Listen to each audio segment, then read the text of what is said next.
Hi, everybody. Welcome to the Flawed Theology Podcast. I'm Phil. And I'm Suzie, and we're asking the question, if your theology were wrong, wouldn't you want to know? All right. Well, we're excited to be back for another episode. What episode is this? 2, 3? 3, I think. 3? 1? Yeah.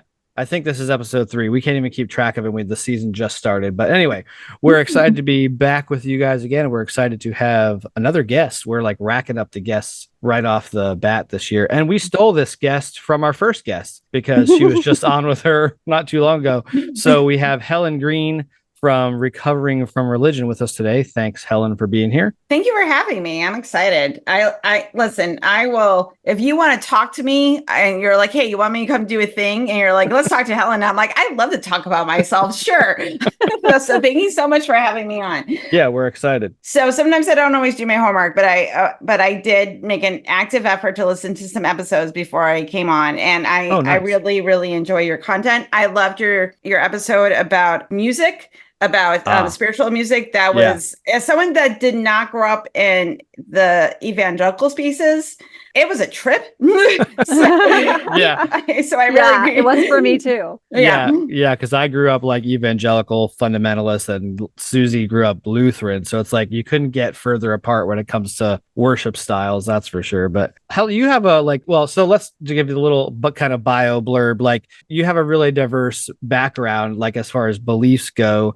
You started out Roman Catholic, and then you went to paganism, and then you kind of deconstructed all of that and went to skepticism / atheism, and all that stuff. And then you are professionally, you get to work in the deconstruction space, which is cool, working with Recovering from Religion. Your title is that you're the ambassador. What all do you? I'm one of the ambassadors. So we are a 501c3 charity, and our mission statement is that we offer hope, healing, and support to those that are dealing with doubt and non-belief. So we do this in a variety of different ways. Our main thing is that if you are a person that you are still sitting in pews and you're still a believer, but something's not jiving, like, I don't understand why church hate queer people. I don't understand this. And you want to have somebody to talk to with that is not your pastor or other members in your church. Or, you've been out for 30 years, and even though you might not even be a believer anymore,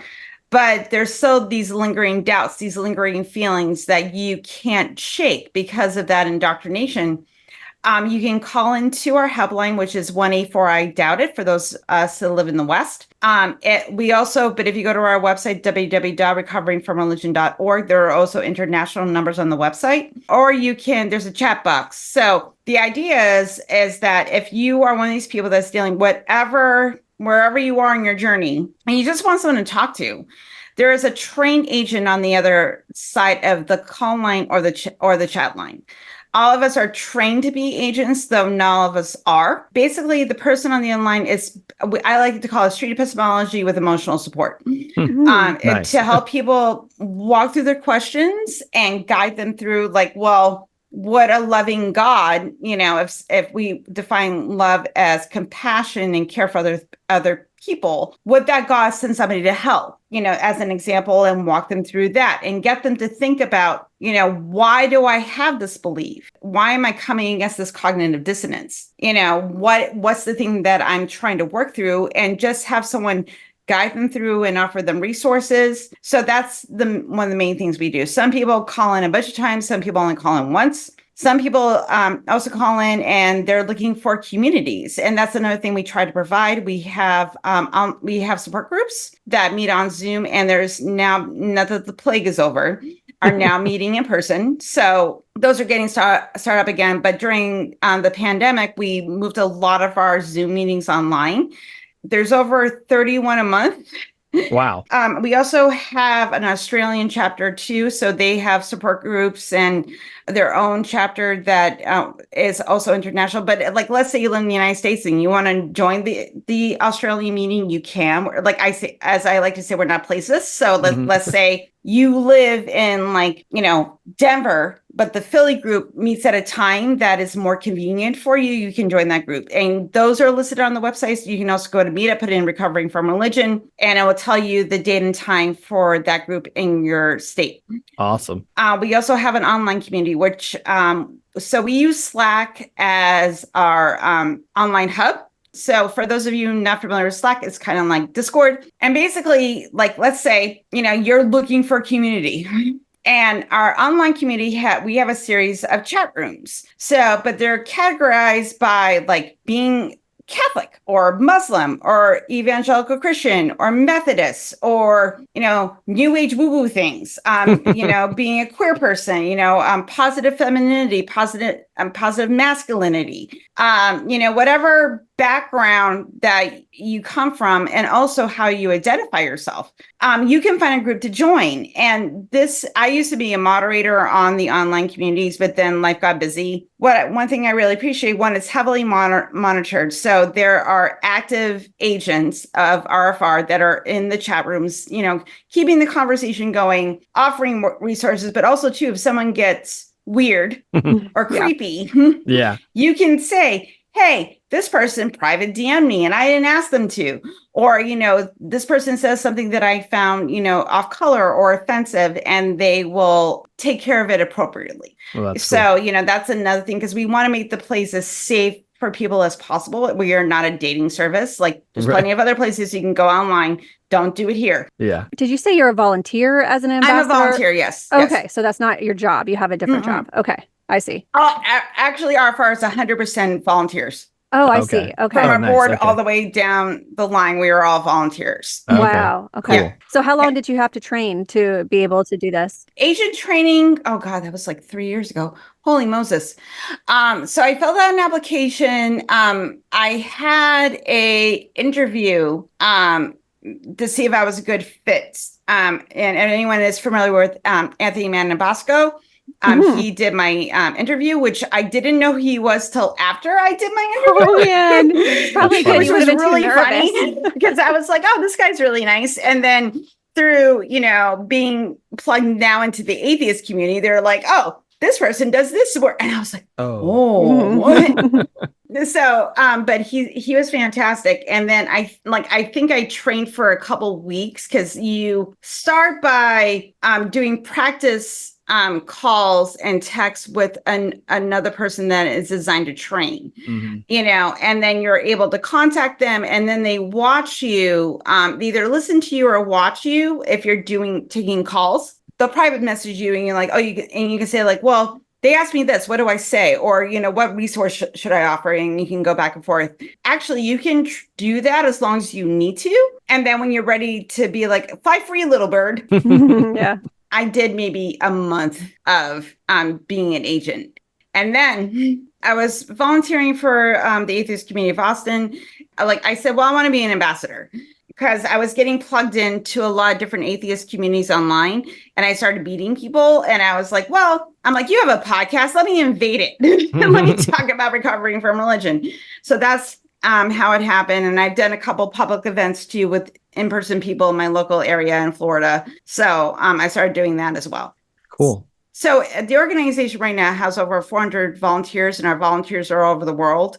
We have enough agents that the hotline is open 24/7, which is great. So they're a really great, really, really great resource. So on top of the hotlines, the support groups, and the online community, we also do an excursion every year. Last year it was in Pigeon Ridge, Tennessee. This year it will be in Charlottesville, Virginia. It is happening the last week of September. Oh, really? So this is an opportunity for those of you that went to church camp, this is the opposite. Nice. Billy, you got to go. I know. That's I'm 10 minutes from Charlottesville. My God. Yes. You have to join us. It is amazing. It is so much fun. It is I went last year. There was a lot of crying, but it was it's because you're it was one of those places where people could be emotionally vulnerable, because you could talk about what religion had done to you, those trauma experiences, and not be criticized, not be judged upon.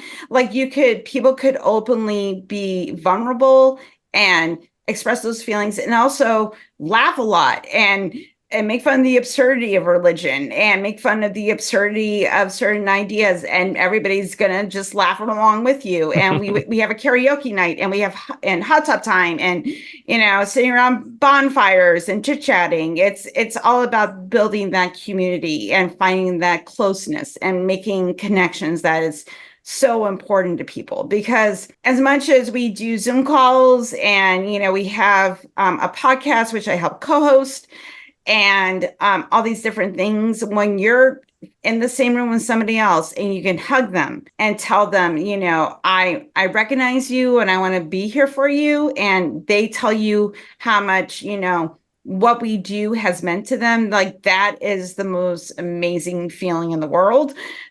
Because I don't get paid to do this at all. I do it because I deeply, deeply care about our community and what RFR does. So, and this is like that piece that's missing from the atheist community, is the community part, because religion has that down. They have structure, they have the people. And I know Seth Andrews talks about this all the time, about creating that community. And I think that this is a good step towards that. When did you say that was? So it is the last weekend of September. If you go to the Recovering from Religion website, you can sign up to join us. Cool. I will be there again. Also as a volunteer, because of this, I get to go almost for free, but I also have to work. Yeah. So like, listen, y'all, like I grew up, I've done something throughout my life. Other than when I was raising my children when they were small, I've always done some kind of volunteering. And during the pandemic, I was like, well, I'm not working, because the job I had before, I was a project manager for a psychic education center. We'll talk about that later. That's an interesting story. Yeah. That's on the list. That's on the list. Yeah, I did that. And then when the pandemic happened, I was like, oh, no more job.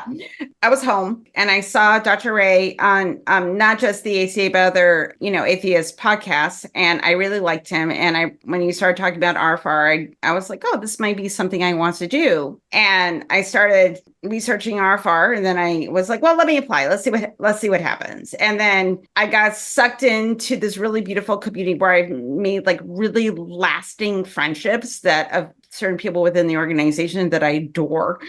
I've been in this 3 years. I have ADHD. I could have moved on. Yeah, I was thinking that.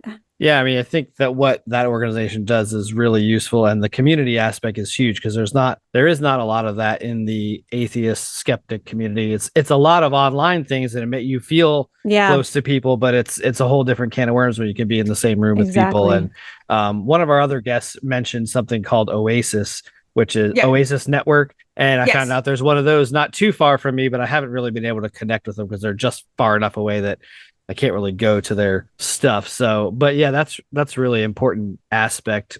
When you're deconstructing and deconverting, like one of the things people talk about losing, that they are like, well, how can I get this back, is that aspect of community, because it's built right into church, so. And we're connected with, the Clergy Project. One of our volunteers is one of the organizers for the Clergy Project. Nice. Which is a wonderful place for people that are members of the clergy. How do you transition to secular life? Yeah. What does that look like for you? Or you're still in the church because this is the only skill set you got. Yeah. You got to pay some bills. You have to pay bills. Yeah. How do you navigate that in between place where you're not a believer anymore?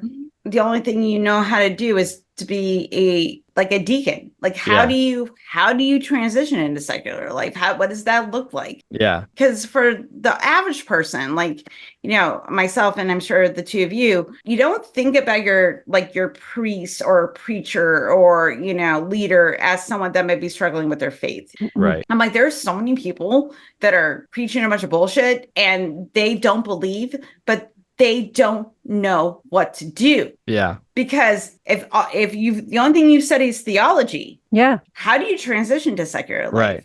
It doesn't. Yeah, that skill set isn't well suited to a lot of things outside of of the church. So yeah, that's a really interesting organization, and we're both fascinated by pastors, who deconvert, because I mean, one of the our last episode, we talked a lot about like the myths of deconstruction, and one of them is like, oh, well, you never really were a Christian. Well, I'll give you every pastor who's deconverted, and I dare you to tell them that they. As someone that was a leader in the pagan community, I can tell you, you believe it. Yeah. You believe it. And then when you go through deconstruction, when they say like, oh, you weren't a true believer, it's like, you don't know my experience. You don't know my mind. You don't know what someone's inner world is like. I'm like, that's actually, it's very ignorant and a lack of empathy. Yeah. Because you're trying to defend your true position, and you can do this with anything. It doesn't have to be religion. It can just be an idea you have, like, there's only two sexes. Yes, technically correct, but gender's different. Right. Gender's a social construct. Yes. Not really a thing, and you push back against that. They'll say to people that are, trans or non-binary, oh, you're not a true blah, blah, blah, and it's like, you can say that, but that doesn't make it true, and I think it's just for them to hold on to their own idea and their own prejudice. So they don't have to be confronted with an idea that someone can be happy and joyful and smart, right, without the thing that you're telling them that they need to be a whole person. Yeah, and so you have like a really interesting path, like, to where you landed now. So you started out in Catholicism. Was that like as a child, or like did you grow up in the Catholic Church? And tell us a little bit about that. Like, so I don't know if you remember with the French Catholic flavor of Catholicism, but it is a trip. Okay. So my mom is from Quebec. She immigrated here in 1954. My dad in 56. And they've been together for over 60 years. My dad would consider himself Methodist, but he was never practicing. Because my grandfather was Muslim, and then he married my grandma, and then my grandma was Methodist. And then they kind of did this sort of like we're going to raise the kids to be religious, but it wasn't really pushed into my dad as much as my mother. Oh, interesting. And my mom comes from this huge French Catholic family. She's one of 14 kids. Oh my goodness. Yeah. Her mom was Catholic, and her parents were Catholic, and my great grandparents were Catholic, and on it go. Like that's the thing about the French Europeans, and when they immigrated to Quebec, that those traditions still stayed. Also, they come from big families. It's baked into the culture. Yeah. So a lot of my mom's identity with being French is also tied into being Catholic, and being French Catholic specifically. Our local diocese was St. Elizabeth's, and then the Fun Church, and where I went to Catholic school was St. Marie's. Now, if you look up St. Marie Church in Manchester, New Hampshire, it's a beautiful church. It's beautiful. And I did have those burning in the bosom sensations when I was there as a little, Catholic girl. And I still if I look at pictures of my former church, I have those emotional memories, and I'm like, I miss little Helen, feeling I had good memories from my childhood being in the church, But also my dad was a skeptic. He bought me an encyclopedia set when I was growing up, and we would watch Carl Sagan's Cosmos together and Nature on PBS. And my parents would, have me watch Mr. Rogers and Sesame Street, because I'm a product of the 80s, y'all. Yeah. I had this very cognitive dissonance way of viewing the world, because on one hand, my parents, and I think also too within the Catholic Church, they don't make any religious claims about scientific claims. They know evolution is a thing. When I went to Catholic school, I had science class and I had religion class. They were two separate classes. They did not mix. No one was claiming the earth was 6,000 years old and God created everything on earth. They would say this is a metaphor. This is mythology. And and though the Catholic Church is terrible for so many reasons, at least I can go, okay, you were correct on this. I give you a point. Good for you. Right. That's what Phil and I have talked about before. Yeah. Yeah. They're a little more progressive. Get a point for science. Yeah. You get a point for science. At least good for that. Which is kind of funny. I don't think I actually knew that really, because my parents were Catholic before they were Christian, quote unquote, because their parents were both Catholic. And it dawns on me now, I wonder if my grandparents actually believed in evolution or accepted evolution. I never heard them say a word about it, But I also never heard them say anything about their Catholic faith at all. I just knew they went to mass. And because I was evangelical Christian, I was like, well, one day they'll get really saved, and right, because Catholics aren't true Christians. Right, because which they're not true I Christians. always find so funny because because I didn't hear this actually, because so much of where I grew up in New England was Catholic. When you grow up in that sort of environment, where you have these two contradictory ideas, that God is God and, Jesus died for your sins. And there was some stuff with purity culture. And like the guilt is there, definitely. Like we joke around, it's like the guilt that must makes it feel good. If you're a Catholic. And also because I was coming of age in the 90s, I told my parents, like, I want to volunteer at Planned Parenthood, because I went to Catholic school up to 7th grade. And then my parents had the bright idea, which is also some of my childhood drama is part of this, where my parents were like, hey, we're going to send her to public school, because they wanted me to have a public school taste before I went into high school. Mm-hmm. Now, you are 13 years old. You've gone from kindergarten all the way to 7th grade with the same people, and a totally different structure, a totally different type of school system. And then you're put into the public school system. Let's do that to a 12, 13-year-old girl. Right. Yeah. Do you want to guess how well that went? Probably not well. Yeah.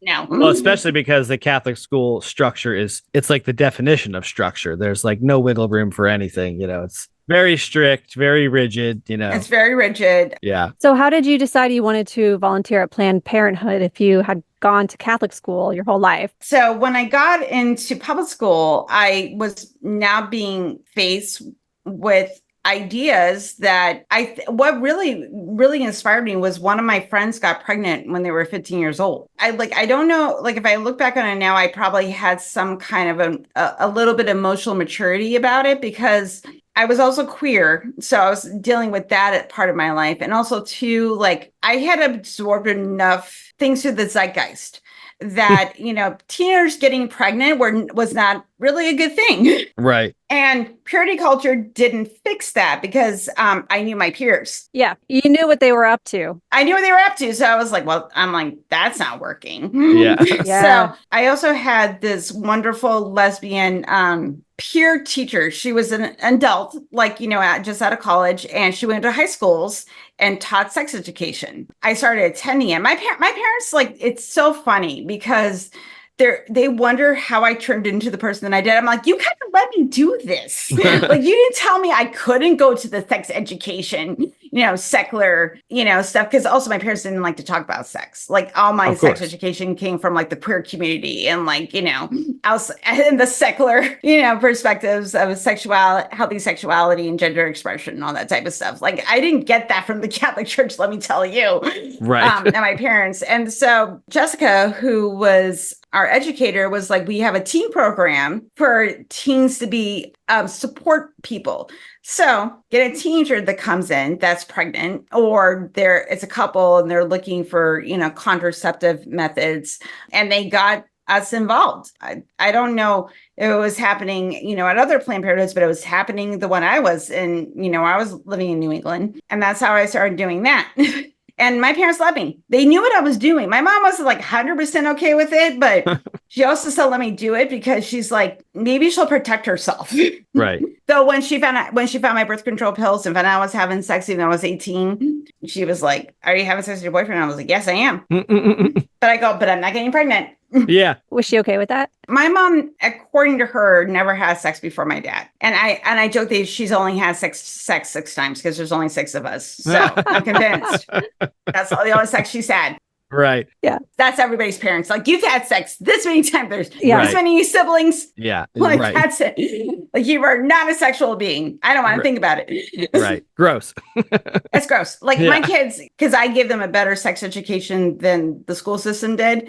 And they always say, like, I love that you're sex positive, but I also hate that you're sex positive. Yeah. Yeah. It's a double-edged sword. Yeah. So were you still Catholic technically at this time and going to? I was. Because I still believed in God. I still believed in Jesus. But I think even at the time, it was still like more very abstract. I wasn't thinking super deeply about it. Like, I wasn't going through like how can someone like rise from the dead after 3 days? And, I didn't know of all like the horrible things in the Bible, because in the Catholic you don't read the Bible. You don't read the test, and especially you don't read the Old Testament. Right. It is all the Gospels, especially a lot of Paul's letters. Yeah. When you're 16 years old and you're a queer kid, but also you come from a stable, healthy family.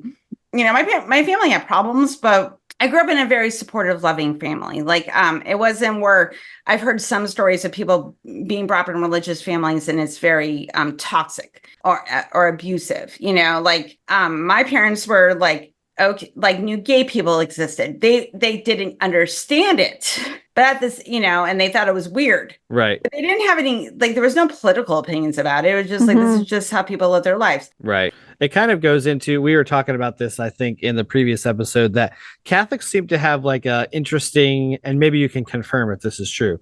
There's like an interesting like perseveration between being Catholic is kind of just like who you are. It's what you do when you go to church. You believe in God, but it's not like your whole identity. Is that accurate? Was that your experience? Like, yeah. Like, for example, me and my mom, when I was young, we would go to church and she would leave before communion because she's like, I don't want to have to talk to people after we're done. Right. Before communion or right after before communion? We would leave before communion started. And also too, she went to church, like, because she thought that, this was just what you do, but she wasn't an active member in the community. Like, she didn't hang out with, like, she didn't go to women's Bible study. She didn't go to the events.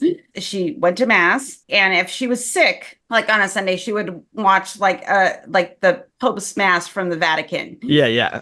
So how did you get into paganism? You were a pagan high priestess for 10 years? Yeah. Talk about that. That is so fascinating to me. So like even as a teenager, and keep in mind, I am a 90s goth. Buffy the Vampire Slayer, huge influence on my life. Charmed, huge influence on my life. Because I grew up in all my brothers were more, I have 5 older brothers, and then there's me, and there's my mom and my dad. And my brothers married very strong, opinionated women. And I am really the baby. Like, my brother that is the oldest is 20 years older than me. And the brother that was born last is 10 years older than me. Wow. Me and a couple of my sister-in-laws are very good friends now because there's something about seeing women that had their own careers. They didn't put up with bullshit from my brothers. So, and I was also like I was a queer teenager, and I was also being inundated with like this 90s pop feminism that was like infiltrating the culture at the time. And so I started like reading stuff on the occult. I was like getting into tarot cards and that type of stuff. And I was like volunteering for Planned Parenthood. I was doing all these like,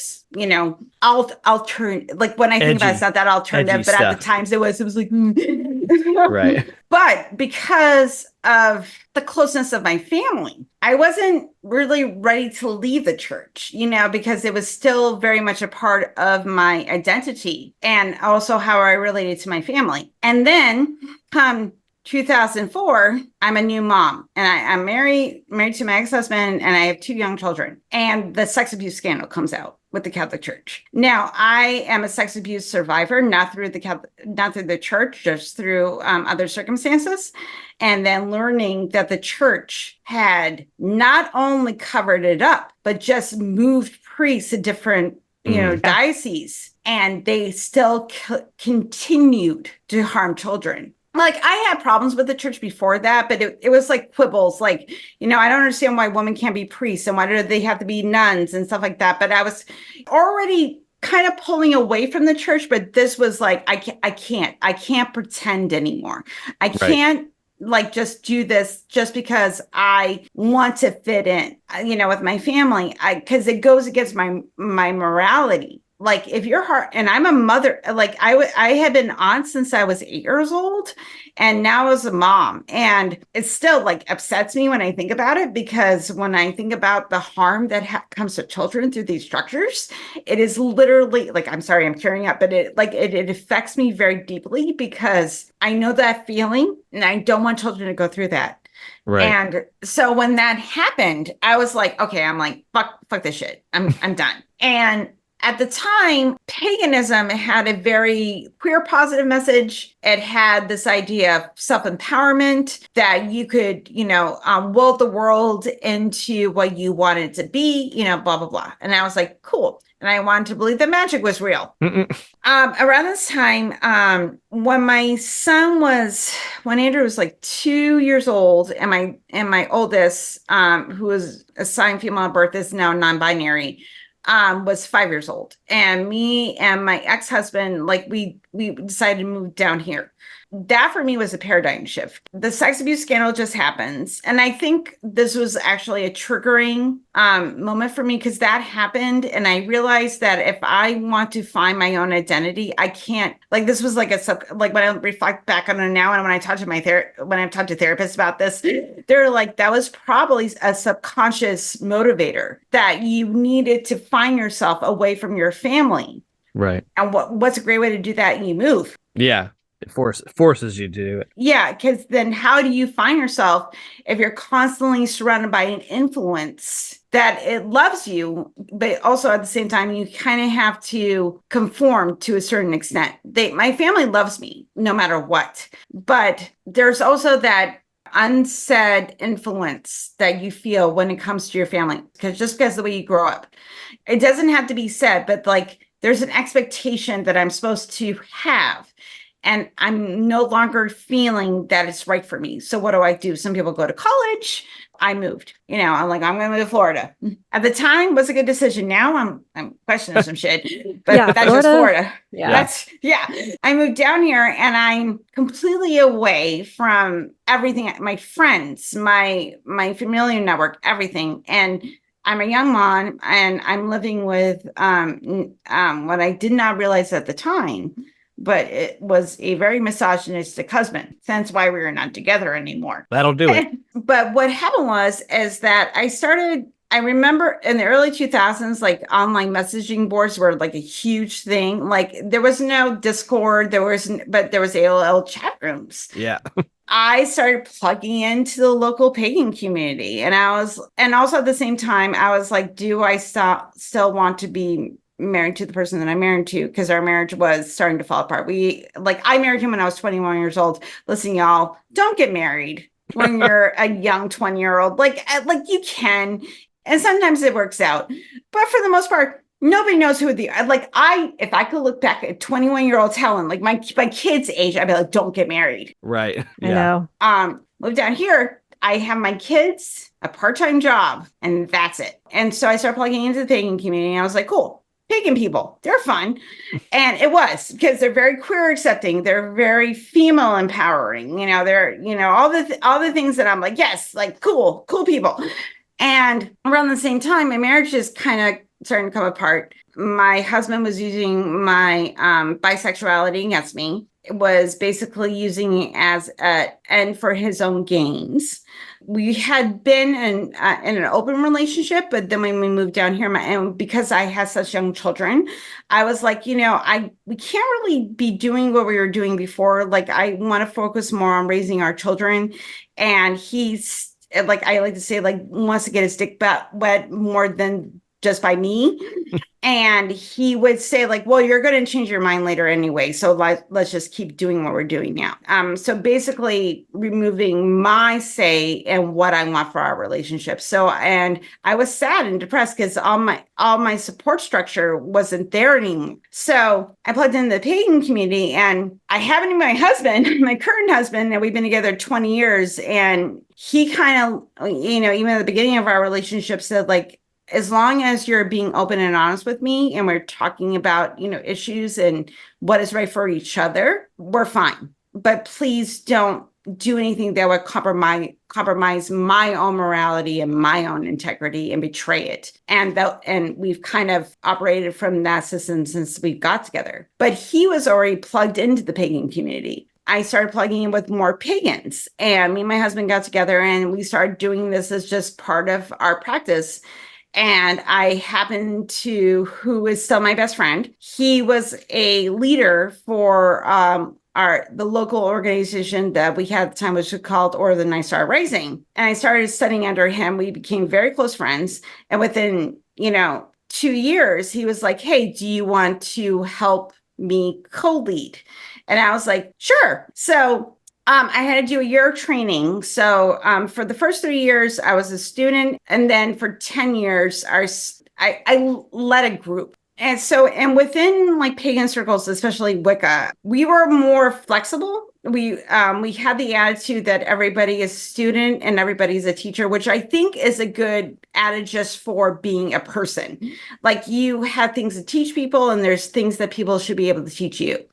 But also at the same time, it gave me a sort of sense of empowerment as someone that is a feminist and a queer positive person, because we had diverse people in our group. We had people of different genders, different sexualities.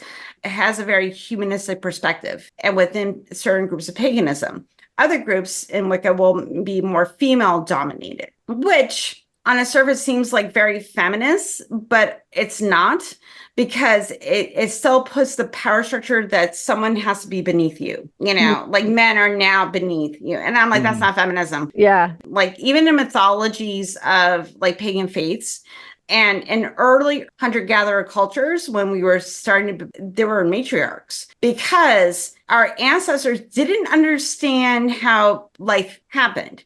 They knew women got pregnant, but they didn't understand the scientific understanding of sex relating to that. So they started matriarchal cultures where the female was the symbol of life and death. It wasn't like what we consider like in modern religions where the male patriarch is that symbol. Yeah. Early Paleolithic cultures, it was the female. That was very attractive to me. So then started getting into paganism. I get that you were attracted to it because of the feminism and they're queer positive. What is their actual belief in terms of like, do they believe in a deity or are there multiple? Do you just kind of believe whatever you want? Okay, so it's complicated. Like, I'll give you the Cliff Notes version. I did a whole video on it. If you want to go to paganism, positive perils and problems with a old new religion, I did a 3-hour video. Go check that out. That goes over everything. But to give a Cliff Notes version of that, some pagans are deistic. So let's say that you are super into Egyptian gods. You can literally believe in them, that they existed, and they still do. And you can develop rituals and try to do with this reconstructionist sort of idea of old Egyptian rituals and get really into the mythology and get really into the history. And you can, but technically you're pagan, because a lot of those gods in that pantheon, even though to the ancient Egyptians, they'd be like, what the fuck you doing? But to modern people, we only have interpretations of actual religious beliefs. Most modern pagans adopt a philosophy that was developed by Gerald Gardner, so if you hear like someone talk about Gardner, you're in Wicca. He was also an amateur archaeologist, and he was very into ancient religions. He basically did this like revisionist of those Germanic, Celtic religions for where he was living in. And then that got adopted into the modern world. And it became particularly huge in the 1960s and 70s when we were going through the sexual revolution, because people are like, no, I don't want these structures to define who I am and keep me repressed and saying that I have to do this and I have to do that. That's what it came out of. So you have a bunch of women that are trying to find new empowerment. So the sociological and psychological shift of that is to find a religion that is female oriented. You go to paganism, because in paganism, you can find so many goddesses.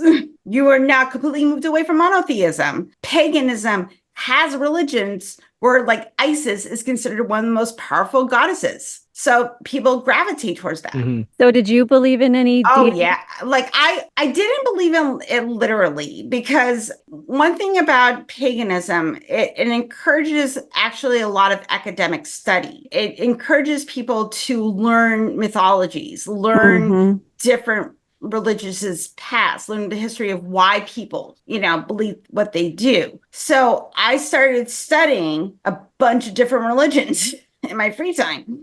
And I was like, oh, I did find a common theme, which I didn't really realize at the time, was that people write about the culture and the experiences of just being a person, and they tend to deify it because religion and belief is tied up with an identity. And I didn't realize that at the time until I went to college and learned human psychology. And I was like, oh, that makes sense. But at the time, I didn't realize that. But I did notice a theme. So I was like, well, these can't all be actually real. But I started to buy into this Carl Jung, pop psychology, universal unconsciousness sort of idea of archetypes. And that made more sense to me. And I still kind of giggle at it now because it even as someone that loves psychology, I kind of get it on a psychological level, why people are attracted to myths and ideas that reflect them. Mm-hmm. So I got that. But some people do literally believe these things. But also at the same time, comes from a very white Western privileged culture, and especially in Wicca. It's like people adopting Native Americanism because I'm 1/16 Cherokee. And I'm like, yeah. Cool, man. And they start saying I am a wise, I'm like, you're a white person, y'all. Yeah. Stop. Yeah, trying to appropriate other cultures because they're cool. And that happens a lot in paganism. And it's kind of like in any other sort of religion where you take the things you like and you reject the things you don't. Yeah. And there's just a lot of things to pick and choose from because there's so many pagan religions. I mean, it's really kind of funny because lately it seems to be a trend of people oh, how do you celebrate Easter as a deconstructed person? Now I don't believe in the resurrection. I just say Easter was stolen from pagan religions and then appropriated by Christians, and they just made it their own holiday. So you can celebrate it however the fuck you want. It's really interesting how religions in general, almost everything is technically paganism on some level, and it's got its roots in that, and then they just kind of adapt it to whatever they want.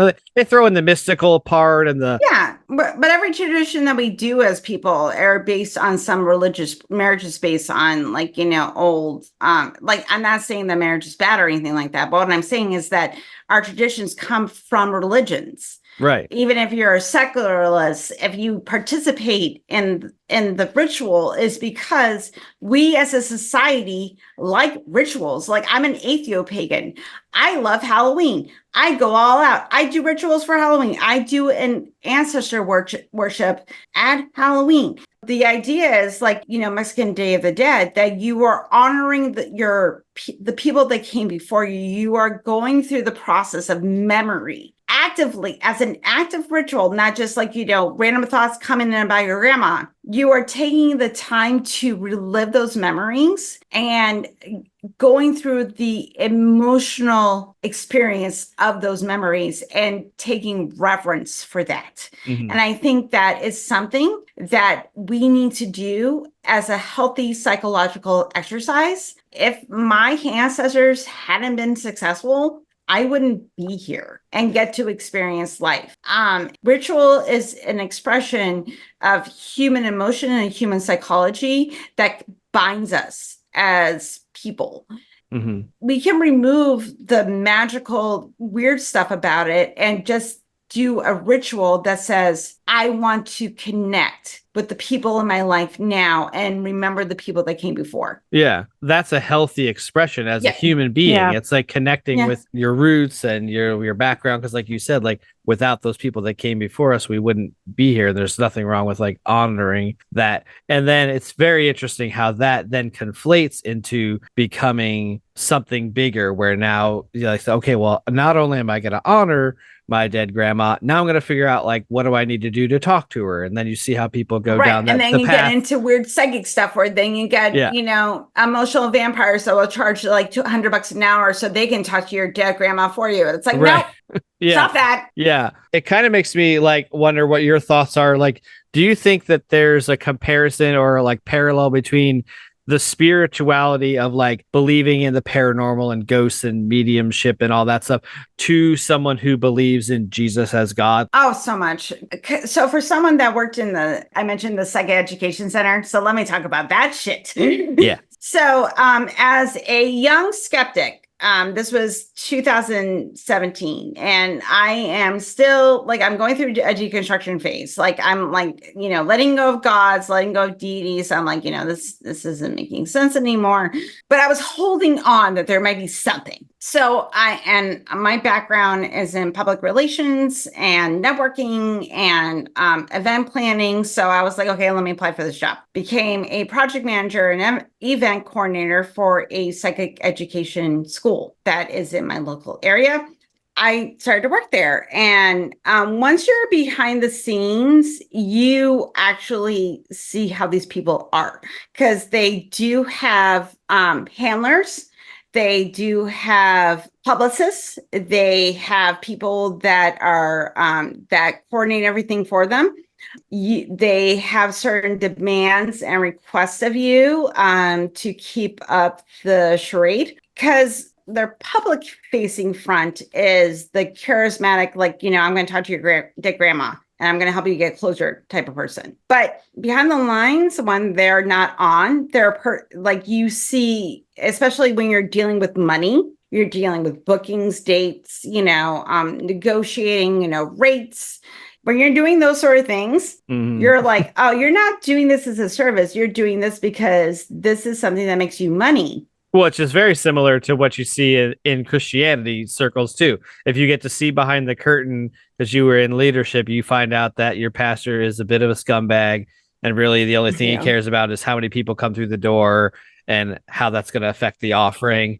So during this time, you were still embracing or coming more over to skepticism? Yeah, I was. Yeah. And this was the final in the coffin, because also what I also saw, there are some people in the community, and they tend to be smaller, that generally believe that they are talking to people's dead relatives, or if they're doing like a tarot reading, or they're doing Reiki, or they're doing, like pick a woo-woo.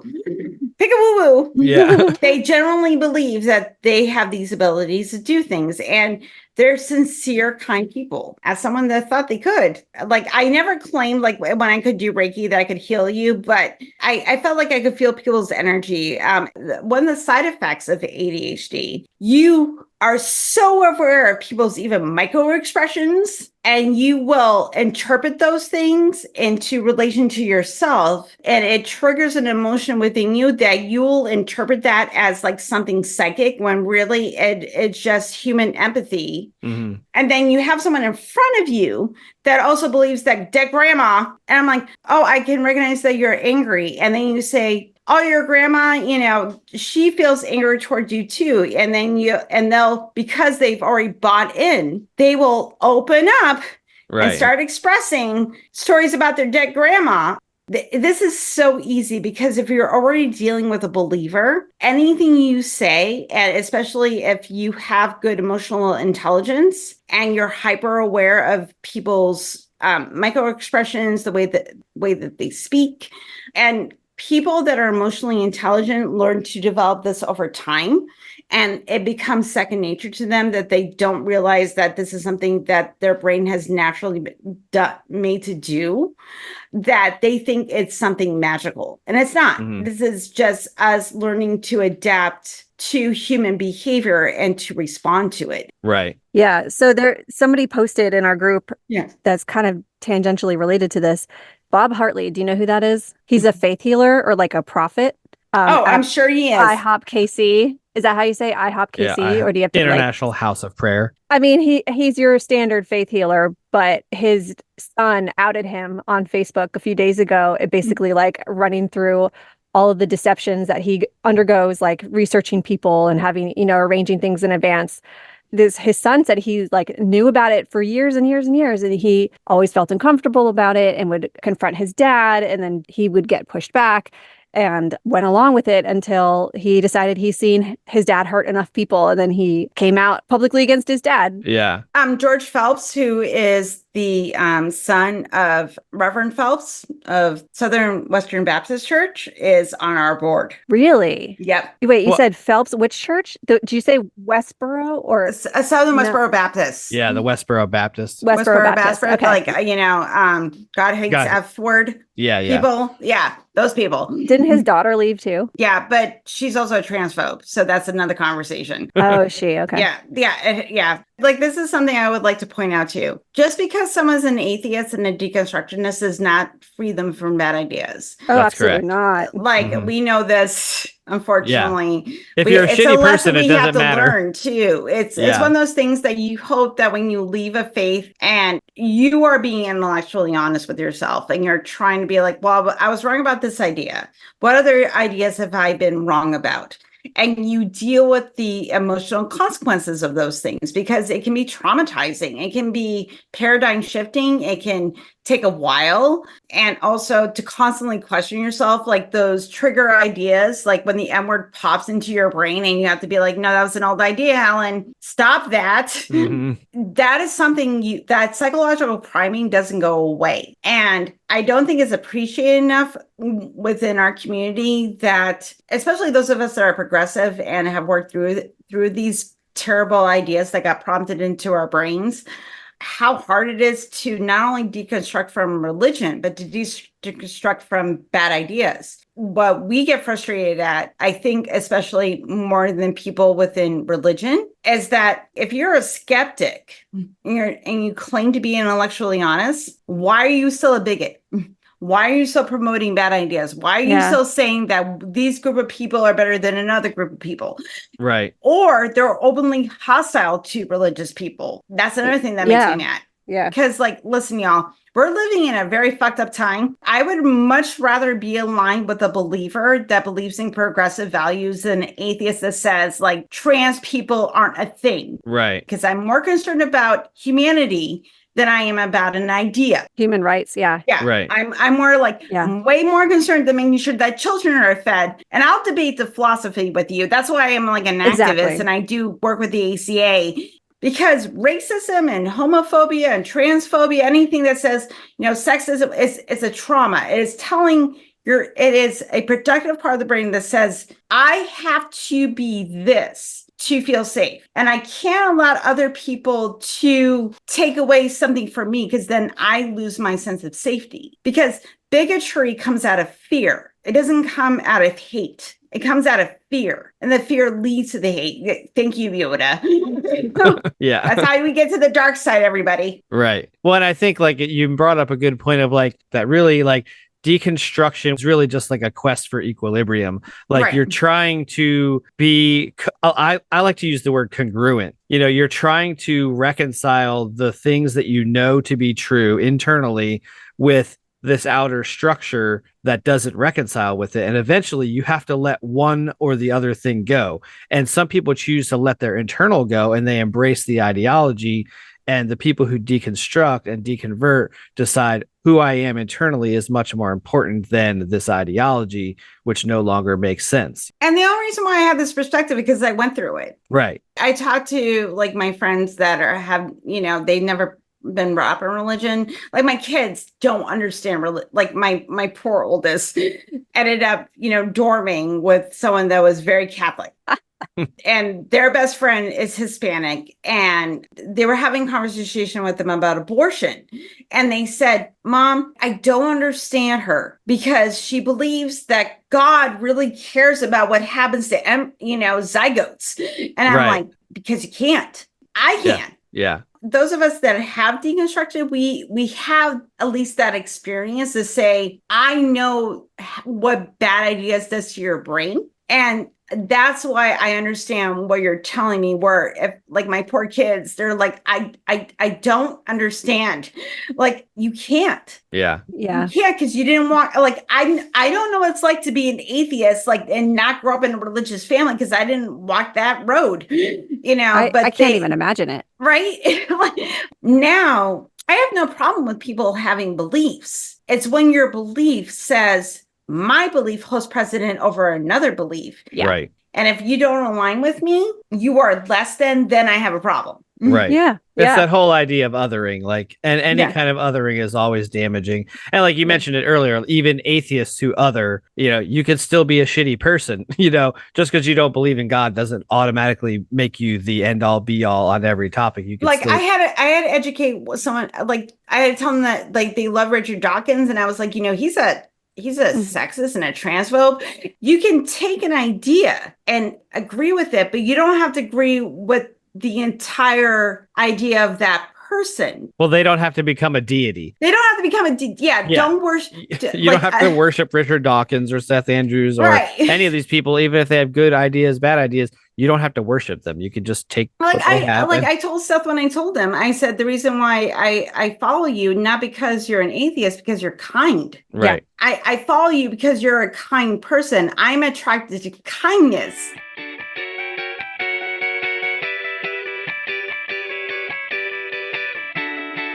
Let's just kind of wrap up with like, what are the places that people can find you?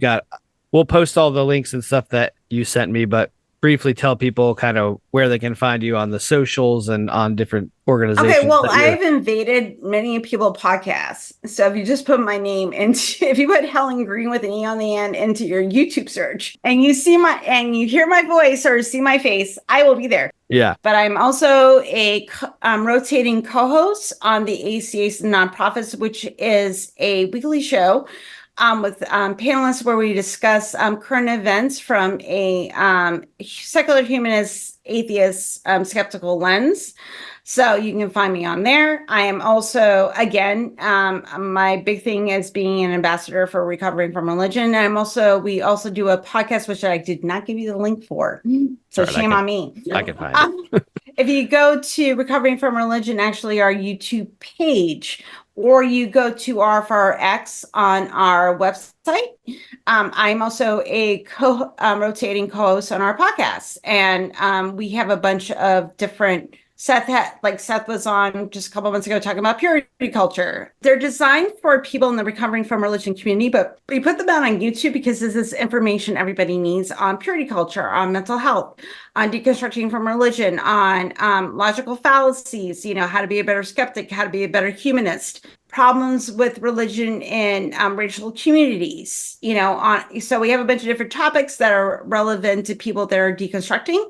Or have left religion, and we do those topics as well. And also the Zoom link is on there. So if you want to join us, you can join the Zoom every Monday night. And also we do a hangout afterwards. So there's a formal presentation, and then you get to hang out with all of us. And we're a very fun community. I have to admit, we're super cool. That's fun. So and you can talk to Daryl Ray as well, and other people in the RFR community. So consider doing that. Cool. I also now rotating co-host on Skeptic Haven on Woman Atheists Unload, and where they do a bunch of topical things related to not only women but gender nonconforming people, talking about anything from Christian nationalism to the problems of religion to skeptical thinking, whatever we want to bitch about. Nice. And then every Tuesday night I do through the ACA, because they decided to give me power. I get to go on TikTok and do a live stream where I will talk to theists and not theists alike. I like to keep it about topics about religion, either people talking about their deconstruction or their issues with religion, or talking to theists and having conversation, about what they believe in and why. That sounds cool. Yeah, that sounds fun. We just appreciate you being here and giving us so much time and sharing so much. And like, I love that you saw me talking to Stacey. You're like, Helen, come on my podcast. And I was like, sure. I'm like, she wants to shill. We'll let her shill. So, it's cool. I would love to have you both on our efforts, by the way, like talk about, your own personal journeys and, why you do this podcast and promote your work as well. Yeah, that'd be awesome.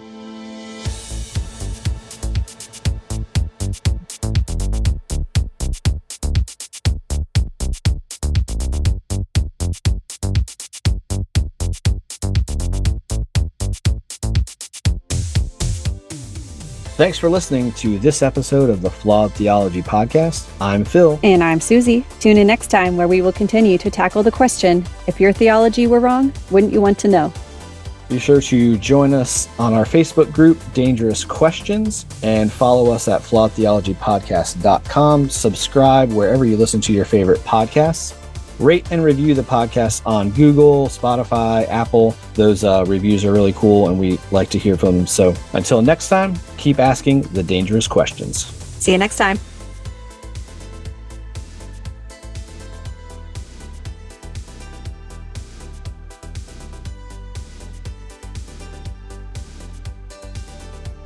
We'll let you get on to whatever you're doing down there. And I'm going to go hang out with my husband. Cool. Because It's a good we idea. got new 2 jumping spiders, like little baby ones. Okay, like we wanted jumping spiders, and one of my friends was like, hey, I bought a jumping spider from the pet store and it turned out to be pregnant. So we have new tiny jumping spiders. I'm sorry, Suzanne. I'm sorry, what? I'm like, I have spiders in my garage, and I'm usually trying to kill them. So Have you seen jumping spiders? no, They're jumping so spiders are cool. I'm not they're sure I'd so want one for a cute. pet, but that's kind of And cool. like they're little tiny babies. They're like the size of sesame seeds, but they're gonna grow into bigger jumping spiders, and I'm so excited about it. Like They can jump right I'm into your so- cereal in the I'm morning. so happy right You now. are an odd one, for sure. I love spiders. I don't like frogs though. Fuck frogs. There you Watch go. our assholes. I'd rather have a frog. Fuck frogs. don't- That's hilarious. I feel like that's another t-shirt. It's a new t-shirt. Fuck frogs.